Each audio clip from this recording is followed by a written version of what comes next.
क्या दोस्तों आपको पता है द्वितीय राष्ट्रीय जल पुरस्कार में सर्वश्रेष्ठ राज्य का पुरस्कार किसने हासिल किया है? प्रति वर्ष धन्वंतरि दिवस को किस दिवस के रूप में मनाया जाता है? 30 मीटर टेलीस्कोप प्रोजेक्ट को हाल ही में कहां स्थापित किया गया? ऐसे ही 13 बड़ी खबरों को कवर करते हुए हमने आज का बोले तो 13 नवंबर का करंट अफेयर का वीडियो तैयार किया है। यह वीडियो लास्ट तक देखे। लास्ट में मैं आपसे एक क्वेश्चन पूछूंगा जिसका आंसर आपको नीचे कमेंट बॉक्स में देना है। और अभी तक आपने हमारी जीके 2020 चैनल को सब्सक्राइब नहीं किया है तो सब्सक्राइब कीजिए, बाजू में जो बेल आइकन है उसे भी प्रेस कर दीजिए क्योंकि आने वाले हर एक वीडियो की अपडेट आपको मिलती रहे। चलिए स्टार्ट करते हैं पहले क्वेश्चन से। पहला क्वेश्चन, हाल ही में खलीफा बिन सलमान अल खलीफा का निधन हो गया। वे किस देश के प्रधानमंत्री थे? इमेज में आप देख सकते हैं दोस्तों, दुनिया के सबसे लंबे शासनकाल में प्रधानमंत्री पद पर रहने वाले यह व्यक्ति थे जिसका नाम है खलीफा बिन सलमान अल खलीफा। और वो दोस्तों किस देश के? बहरीन देश के प्रधानमंत्री थे। यानी कि इस क्वेश्चन का सही आंसर है ऑप्शन सी, बहरीन। तो सलमान अल खलीफा की बात करें तो सलमान अल खलीफा का जन्म 24 नवंबर 1935 को हुआ और हाल ही में 84 वर्ष की आयु में निधन हो गया है। दुनिया में अब तक के सबसे लंबे कार्यकाल वाले प्रधानमंत्री भी यह व्यक्ति रहे हैं और इसीलिए एक वर्ल्ड रिकॉर्ड है। नाम मत भूलिएगा, सलमान अल खलीफा किस देश के प्रधानमंत्री? बहरीन देश के प्रधानमंत्री। उन्होंने 1971 में बहरीन की स्वतंत्रता के बाद से देश के प्रधानमंत्री का पद संभाला हुआ था। कब से? 1971 और 2020। आप काउंट कर लीजिए कितने देश, कितने वर्ष, तो वह करीब 49 साल पीएम पद पर रहे हैं। 49 साल तक वो प्रधानमंत्री के पद पर रहने वाले दुनिया के पहले ऐसे व्यक्ति बन गए हैं।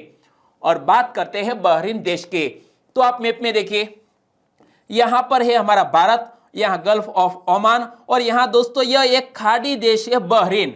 और बहरीन के सुल्तान का नाम क्या है? इमेज में देख सकते हैं, हमद बिन ईसा अल खलीफा बहरीन के वर्तमान सुल्तान। बहरीन की कैपिटल का नाम क्या है? मनामा। और बहरीन की करेंसी है बहरीन दिनार। ओके, इतने फैक्ट आपको याद रख लेने चाहिए और हर क्वेश्चन से जुड़े इंपॉर्टेंट फैक्ट इसी तरह मैं आपको बताऊंगा, इसलिए लास्ट तक देखें और बाद में वीडियो अच्छा लगता है लाइक करना मत भूलिएगा। दूसरा क्वेश्चन, द्वितीय राष्ट्रीय जल पुरस्कार में सर्वश्रेष्ठ राज्य का पुरस्कार किसने हासिल किया है? सेकंड नेशनल वाटर अवार्ड्स की हाल ही में घोषणा की गई है और यह 2019 के वर्ष के यह दोस्तों अवार्ड है। और यह द्वितीय राष्ट्रीय जल पुरस्कार में सर्वश्रेष्ठ राज्य का पुरस्कार तमिलनाडु को मिला है। यानी कि इस क्वेश्चन का सही आंसर है तमिलनाडु पहले स्थान पर, महाराष्ट्र दूसरे स्थान पर और राजस्थान इस मामले में तीसरे स्थान पर रहा है, यानी कि तृतीय स्थान पर रहा है राजस्थान। हाल ही में जल शक्ति मंत्रालय द्वारा वर्ष 2019 के लिए राष्ट्रीय जल पुरस्कार प्रदान करने की घोषणा की गई। तो एक और सिंपल सा क्वेश्चन बन सकता है, जल शक्ति मंत्रालय के मंत्री कौन है? यहां इमेज में देख सकते हैं गजेंद्र सिंह शेखावत, वो राजस्थान से सांसद है। और द्वितीय राष्ट्रीय जल पुरस्कार किसने प्रदान किया? तो याद रखो हमारे उपराष्ट्रपति एम वेंकैया नायडू ने दोस्तों वीडियो कॉन्फ्रेंसिंग के जरिए यह द्वितीय राष्ट्रीय जल पुरस्कार प्रदान किए। और सर्वश्रेष्ठ राज्य का पुरस्कार किसको मिला है? तमिलनाडु को मिला है। और तमिलनाडु के बारे में बेसिक इंफॉर्मेशन मैंने आपको कई बार बताई है, यदि आपको याद है तो नीचे कमेंट सेक्शन में लिखिए, थोड़ी देर के लिए आप वीडियो पॉज कर सकते हैं। ओके, और विभिन्न श्रेणियों में दिए जाने वाले राष्ट्रीय जल पुरस्कार के तहत विजेताओं को एक प्रशस्ति पत्र, ट्रॉफी और नकद राशि प्रदान की जाती है। तो यह बात भी याद रखनी है कि यह नेशनल वाटर अवार्ड्स में क्या प्रदान किया जाता है। तीसरा क्वेश्चन, केसर की खेती के संदर्भ में निम्न में से कौन सा विधान सही है? दोस्तों हाल ही में सुर्खियों में आया है यह न्यूज और केसर की खेती को लेकर कौन सा कथन सही है? इसी पैटर्न के एग्जामिनेशन में क्वेश्चन पूछ लिए जाते हैं, खास तौर पर क्लास 1-2 की एग्जामिनेशन में। यह सुर्खियों में क्यों आया वो मैं बताने वाला हूं, लेकिन पहले ये मुझे मालूम करना है कि केसर की खेती के संदर्भ में कौन सा कथन सही है। यह बहुत कीमती और महंगा उत्पाद है। बिल्कुल सही, केसर बहुत ही कीमती और महंगा उत्पाद है। केसर की खेती विशेष प्रकार की करेवा मिट्टी में की जाती है। जी हां दोस्तों, आपने शायद मेरा करंट अफेयर का वीडियो डेली देखा है तो मैंने आपको बताया था कि जम्मू कश्मीर के केसर को जीआई टैग दिया गया है और केसर की खेती है वो करेवा मिट्टी में की जाती है। तब भी मैंने आपको बताया था, यानी कि दोनों सेंटेंस है वो सही है। हमारा आंसर बन जाता है ऑप्शन सी, एक और दो दोनों।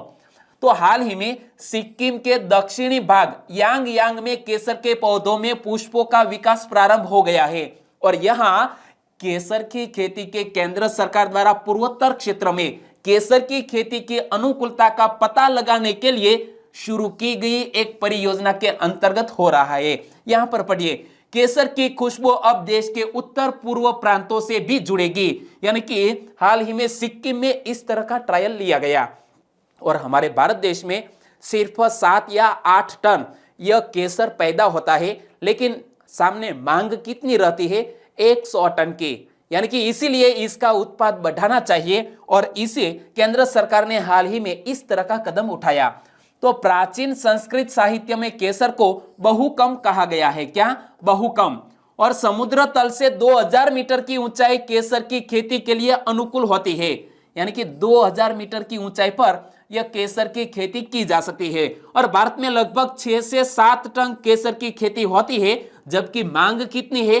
100 टन की है। ओके, चौथा क्वेश्चन, हाल ही में सुर्खियों में रहा विवादित क्षेत्र नागोर्नो काराबाख किस दो देशों के बीच संघर्ष का प्रमुख कारण है? आपने कहीं न्यूज में देखा होगा कि नागोर्नो काराबाख एक विवादित क्षेत्र है जिसके कारण दो देशों के बीच लंबे वक्त से यहां सेना के बीच आपस में लड़ाई हो रही है और यह दोनों देशों के नाम है आर्मेनिया और अजरबैजान। यानी कि इस क्वेश्चन का सही आंसर है ऑप्शन सी, आर्मेनिया और अजरबैजान। यहां देख सकते हैं, यहां है आर्मेनिया और यहां है अजरबैजान और यहां यह विवादित क्षेत्र है जो रेड कलर में आप देख रहे हैं वो है नागोर्नो काराबाख। तो आर्मेनिया, अजरबैजान और रूस ने विवादित क्षेत्र नागोर्नो काराबाख में चल रहे सैन्य संघर्ष को समाप्त करने के लिए एक शांति समझौते पर हस्ताक्षर किए हैं। बहुत ही अच्छी बात है, क्योंकि जब दो देशों के बीच युद्ध होता है तो दुनिया के और भी देश एक के बाद एक देश के साथ जुड़ते जाते हैं और पूरी दुनिया दो आपसी भाग में बढ़ जाती है और इसका कारण होता है विश्व युद्ध। लेकिन हाल ही में यह शांतिपूर्ण समझौता हुआ है अजरबैजान और आर्मेनिया के बीच। तो देखो, आर्मेनिया और अजरबैजान और यहां पर दोस्तों विवादित क्षेत्र मैंने आपको बताया। तो यह दक्षिणी पश्चिमी अजरबैजान में स्थित एक पहाड़ी क्षेत्र है जो कि तकरीबन 4400 वर्ग किलोमीटर यानी कि 1700 वर्ग मील तक फैला हुआ है यह विवादित क्षेत्र। और अब बात करते हैं आर्मेनिया की, उसके बाद अजरबैजान के बारे में भी बताऊंगा। लेकिन आर्मेनिया, तो आर्मेनिया की कैपिटल का नाम है येरेवान। आर्मेनिया के प्रधानमंत्री कौन है? Nikol Pashinyan. इमेज में देख सकते हैं। आर्मेनिया के राष्ट्रपति कौन है? आर्मेन सर्गिसयान। आर्मेन सर्गिसयान वहां के राष्ट्रपति और आर्मेनिया की करेंसी है द्राम। ओके, और बात करते हैं अजरबैजान की। अजरबैजान की राजधानी का नाम है बाकू। अजरबैजान के प्रधानमंत्री है अली अस्डोव और अजरबैजान के राष्ट्रपति है इल्हाम अलीयेव। यहां देख सकते हैं इल्हाम अलीयेव, वो अजरबैजान के राष्ट्रपति और ये प्रधानमंत्री है अली अस्डोव। और अजरबैजान की करेंसी क्या है? मानत। दोस्तों दोनों देश बहुत ही सुर्खियों में रहे, तो इतने फैक्ट आपको याद रखने ही चाहिए। पांचवा क्वेश्चन, 30 मीटर टेलीस्कोप प्रोजेक्ट की स्थापना कहां की गई है? दोस्तों 30 मीटर टेलीस्कोप की स्थापना कहां की गई है? मोनाकी नामक एक स्थान पर यह 30 मीटर टेलीस्कोप प्रोजेक्ट की हाल ही में स्थापना की गई है, यानी कि इस क्वेश्चन का सही आंसर है मोनाकी। तो ब्रह्मांड के गूढ़ रहस्यों का पता लगाने के उद्देश्य से हवाई द्वीप के मोनाकी में 30 मीटर टेलीस्कोप प्रोजेक्ट की हाल ही में स्थापना की जा रही है और इसमें भारत के साइंटिस्टों ने भी अपना योगदान दिया है। और हाल ही में दोस्तों एक नोबेल पुरस्कार भौतिकी विज्ञानी इस प्रोजेक्ट के साथ जुड़े हैं। तो देखो, मोनाकी हवाई द्वीप समूह का एक निष्क्रिय ज्वालामुखी द्वीप है जिसकी सागर तल तथा सागर आधार तल से ऊंचाई क्रमशः 4207.3 मीटर और 10,200 मीटर है। और इस प्रोजेक्ट से जुड़े हुए हैं professor Andrea Ghez. Andrea Ghez 2020 के नोबेल पुरस्कार विजेता है उनकी अध्यक्षता में यह प्रोजेक्ट हाल ही में शुरू किया गया है। तो इस अंतरराष्ट्रीय परियोजना में दूरबीन से जुड़े उपकरणों के संबंध में भौतिकी विज्ञान के 2020 के नोबेल पुरस्कार विजेता प्रोफेसर एंड्रिया गेज ने भारतीय खगोलविदों के साथ काफी सक्रियता से कार्य किया है और इसलिए हमें यह बात याद रखनी है क्योंकि भारत के वैज्ञानिक भी इस प्रोजेक्ट में जुड़े हैं। छठा क्वेश्चन, भारतीय सेना ने किस देश की सेना को 20 घोड़े और 10 कुत्ते उपहार में दिए? दोस्तों यह कोई सामान्य घोड़े या सामान्य कुत्ते नहीं है, लेकिन हमारे भारतीय सेना द्वारा ट्रेनिंग किए हुए यह घोड़े और कुत्ते हैं और हमारे ही पड़ोसी मुल्क बांग्लादेश को, किस देश को? बांग्लादेश को 20 घोड़े और 10 कुत्ते उपहार में दिए हैं। यानी कि इस क्वेश्चन का सही आंसर है बांग्लादेश। तो बेनापोल पेट्रोपोल एकीकृत जांच चौकी पर एक समारोह में बांग्लादेश सेना को ये उपहार सौंपे गए और इन घोड़ों और कुत्तों को भारतीय सेना की रिमाउंट एंड वेटरनरी कोर ने प्रशिक्षित किया है। इमेज में देख सकते हैं, घोड़े और कुत्ते को उपहार में दिया है भारतीय सेना ने बांग्लादेश की सेना को। और पूरी तरह से प्रशिक्षित फौजी घोड़े और बारूदी सुरंगों की पहचान करने में सक्षम कुत्तों को उपहार में देना बांग्लादेश के साथ द्विपक्षीय संबंधों को मजबूत करने की दिशा में एक अहम कदम है। यानी कि नेबरहुड फर्स्ट पॉलिसी के तहत यह कदम उठाया गया है और हमारे भारत देश और बांग्लादेश के बीच जो संबंध है वो काफी घने होते जा रहे हैं। और बांग्लादेश यह मैप में देखें, लगभग पूरी तरह भारत देश से घिरा हुआ यह बांग्लादेश। बांग्लादेश की कैपिटल का नाम है ढाका, बांग्लादेश की करेंसी है टका और बांग्लादेश की प्रधानमंत्री कौन है? शेख हसीना। और बांग्लादेश के राष्ट्रपति कौन है? अब्दुल हामिद। तो इतने फैक्ट मैंने कई बार बताए, आपको भी याद है, वेल डन। सातवां क्वेश्चन, दीपावली के अवसर पर स्थानीय वस्तुओं को बढ़ावा देने का अभियान किसने शुरू किया है? दीपावली का त्योहार हाल ही में आ रहा है, आप सभी को एडवांस में दीपावली की शुभकामनाएं। आपकी दीपावली अच्छी रहे और मैं GK 2020 की ओर से कामना करता हूं कि आपकी दीपावली शुभ रहे। और दीपावली के अवसर पर स्थानीय वस्तुओं को बढ़ावा देने का अभियान यानी कि लोकल, एक हैशटैग चलाया गया है, हैशटैग लोकल फॉर दिवाली। और इस अभियान को शुरू किया है वस्त्र मंत्रालय ने। यानी कि इस क्वेश्चन का सही आंसर है वस्त्र मंत्रालय। और वस्त्र मंत्रालय की मंत्री कौन है? स्मृति ईरानी। और यहां लिखा है बेस्ट घर चोला साड़ी, यानी कि हमारे भारत देश में जो साड़ी पैदा होती है इसको यहां इस हैशटैग के मदद से आप वस्त्र मंत्रालय को भेज सकते हैं।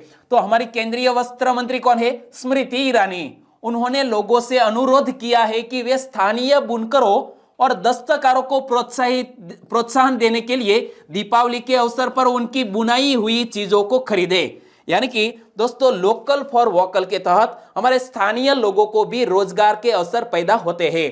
और यहां पर हमारे प्रधानमंत्री श्री ने क्या कहा है?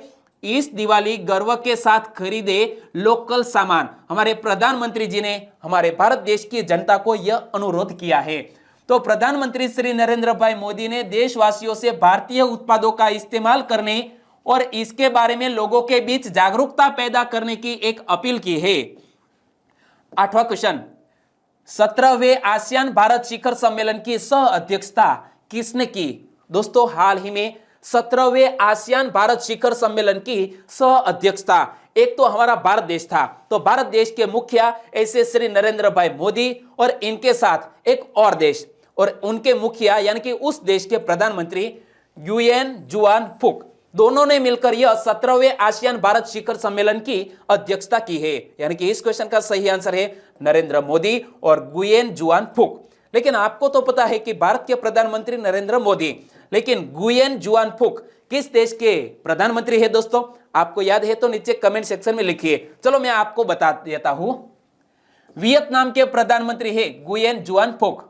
और शिखर सम्मेलन में 10 आसियान देशों के नेता वीडियो कॉन्फ्रेंसिंग के जरिए हिस्सा लिया और बैठक में जहाजरानी, सहयोग, व्यापार और वाणिज्य, शिक्षा एवं क्षमता निर्माण जैसे प्रमुख क्षेत्रों में प्रगति का जायजा भी लिया गया। और एक क्वेश्चन और इस शिखर सम्मेलन को लेकर भी सुर्खियों में था जब कोविड-19 का खतरा नहीं था।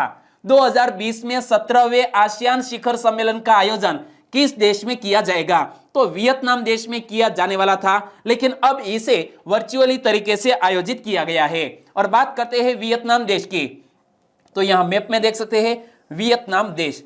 वियतनाम देश के आसपास में यहां पर चाइना, लाओस, थाईलैंड, कंबोडिया जैसे देशों से सटा हुआ है वियतनाम, जिसकी कैपिटल का नाम है हनोई।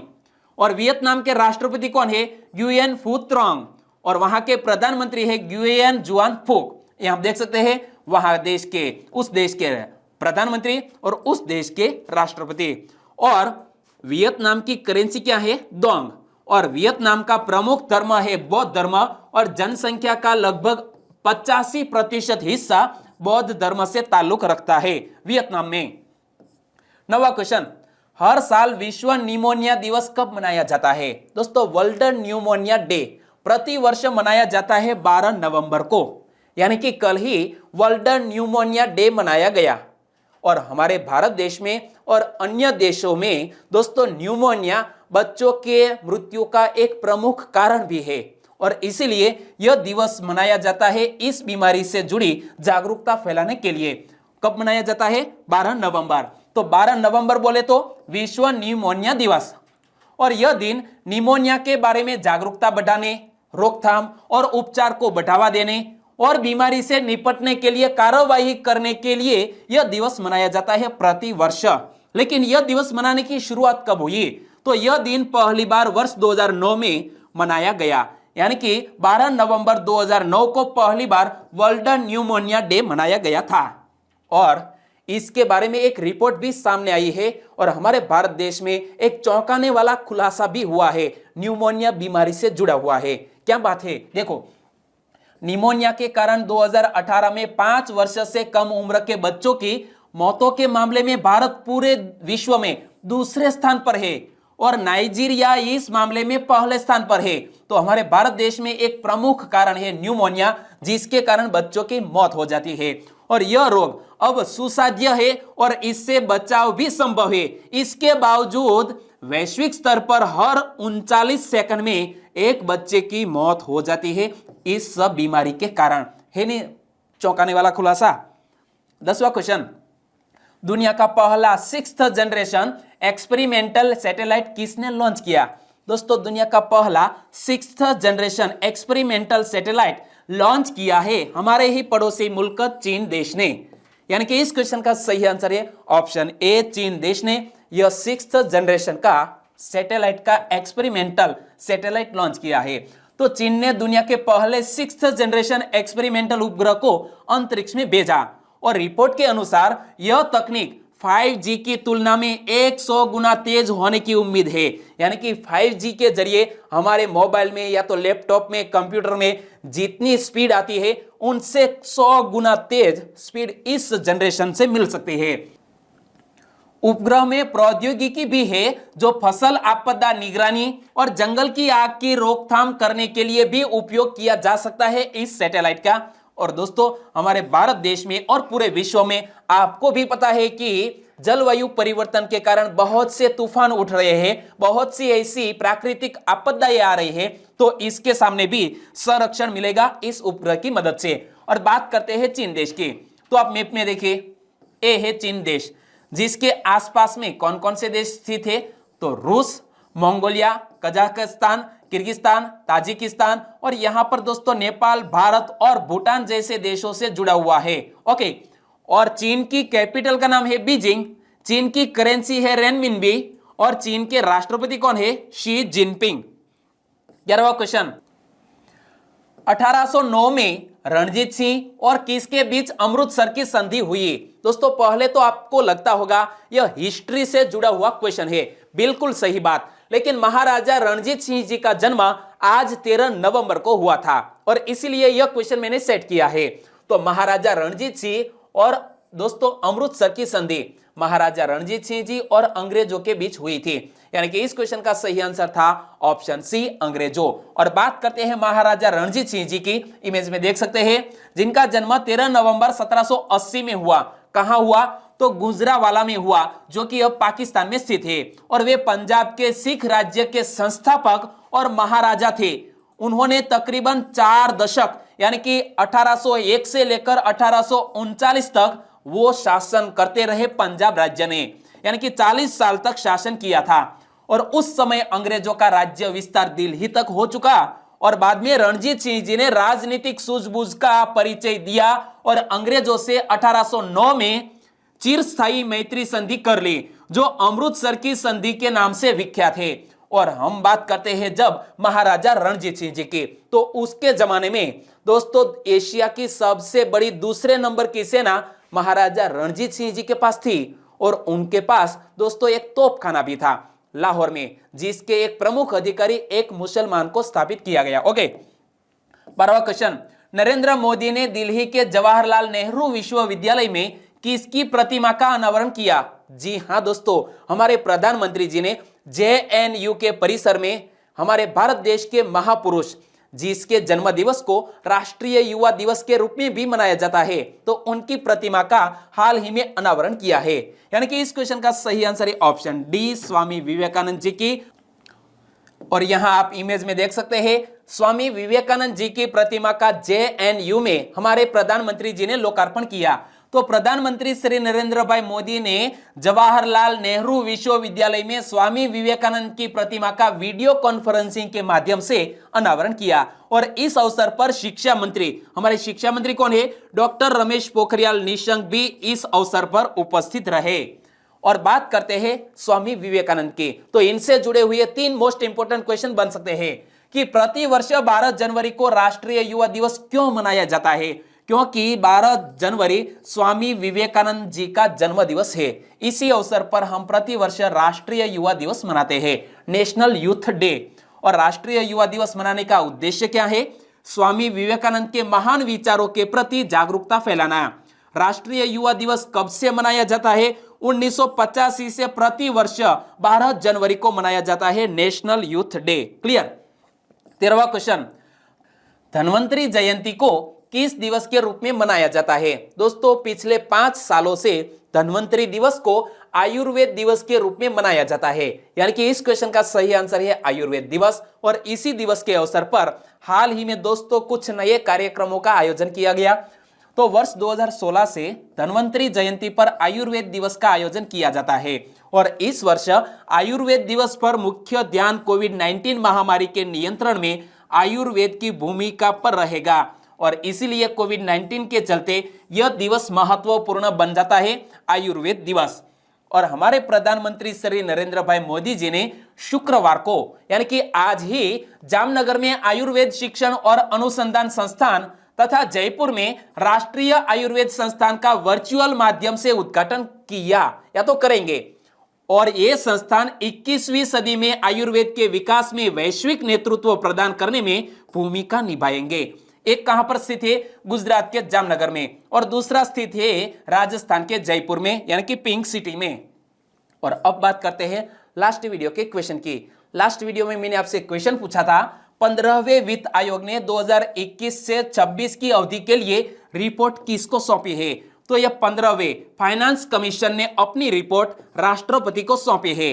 और बहुत से सब्सक्राइबर फ्रेंड ने इसके बारे में डिटेल में बताया। और दोस्तों इसी तरह की आदत, इसी तरह का प्रयास आपने जारी रखा तो आने वाले एग्जामिनेशन में आपको बहुत ही फायदा होगा, क्योंकि जो एक बार लिख देते हैं फिर आप उसे कभी नहीं भूलते। और इस क्वेश्चन का सही आंसर दिया है बोयेलाल कुमार, और बोयेलाल कुमार फ्रॉम बिहार से। राजेश कटारा, उन्होंने भी इस क्वेश्चन का सही आंसर दिया। तुषार ओझा ने इसके बारे में डिटेल में बताया है कि 15वें वित्त आयोग के अध्यक्ष एन.के. सिंह और हमारे भारत देश के राष्ट्रपति रामनाथ कोविंद। तो भावना रोहित फ्रॉम नडियाद से, विकास कुमार जलगोविंद चाक, कोपसा दिनेश, उन्होंने भी गुजरात के अरावली से इस क्वेश्चन का सही आंसर दिया। चिराग बारिया, वो गुजरात के दाहोद से है, तो आपका आंसर भी बिल्कुल सही है। नीलेश पाटनवाड़िया फ्रॉम वडोदरा से। आर.के. दबंग, राजस्थान अलवर के बसाई बलन से, आपका आंसर बिल्कुल सही। रितेश कुमार पंडित, उन्होंने भी दोस्तों सीवान बिहार से इस क्वेश्चन का सही आंसर दिया। और अरबाज खान फ्रॉम गुजरात अमरेली सावरकुंडला से। हितेश पारगी दाहोद से। सोलंकी मनोज गुजरात के सुरेंद्र नगर से। और आशीष राउत उन्होंने भी इस क्वेश्चन का सही आंसर दिया। और 15वें यह फाइनेंस कमीशन जिसने अपनी रिपोर्ट सौंपी है हमारे प्रेसिडेंट को। और परेश लादवा फ्रॉम गुजरात के भावनगर से। तो विश्व मेवाड़ा ने इसके बारे में डिटेल में बताया है। और यहां राष्ट्रपति सही आंसर तो दिया, लेकिन जब हमारे भारत देश के जिसे बर्डमैन कहते हैं उनके बारे में भी बताया कि 12 नवंबर राष्ट्रीय पक्षी दिवस के रूप में मनाया जाता है सलीम अली पक्षी अभ्यारण्य गोवा में, जबकि सलीम अली राष्ट्रीय पक्षी उद्यान जम्मू कश्मीर में स्थित है। तो बहुत ही बढ़िया इंफॉर्मेशन आपने दी, आपको बहुत बहुत धन्यवाद। और आज के वीडियो का क्वेश्चन ए रहा स्क्रीन पर, सलीम अली कौन थे? दोस्तों आपको आंसर मिल गया, कोई बात नहीं। सलीम अली कौन थे और सलीम अली के बारे में आप डिटेल में बताइए, कुछ ऐसा नया लिखिए कि अन्य हमारे सब्सक्राइबर फ्रेंड को भी इसके बारे में पता लगे सलीम अली कौन थे। आंसर देना है नीचे कमेंट बॉक्स में, आंसर देना मत भूलिएगा। और वाकई में वीडियो अच्छा लगा है, हेल्पफुल लगा है तो आपके दोस्तों को फेसबुक, व्हाट्सएप या टेलीग्राम के जरिए इस वीडियो के लिंक शेयर करना मत भूलिएगा। बस छोटी सी उम्मीद के साथ आज का वीडियो यहीं खत्म करते हैं, फिर मिलेंगे नए करंट अफेयर वीडियो के साथ। तब तक के लिए टेक केयर एंड जय हिंद।